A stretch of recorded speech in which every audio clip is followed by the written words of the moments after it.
In this video, I'll show you how to delete pages in Docs in ClickUp. To get started, open the ClickUp doc that contains the page you want to delete. Deleting a page removes it from the ClickUp doc when it's no longer needed. In the left sidebar, locate the page you want to remove. Hover your mouse over the page name, then click the three dot menu next to it. From the menu that appears, select Delete Page.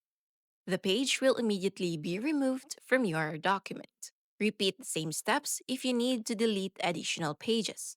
Be sure to review the page before deleting it, since removing a page may also remove any information stored on it. Deleting unused pages helps keep your ClickUp docs organized and makes it easier to navigate your documentation. And that's how to delete pages in Docs and ClickUp. I hope this video is useful, and if you have any questions, make sure to comment down below.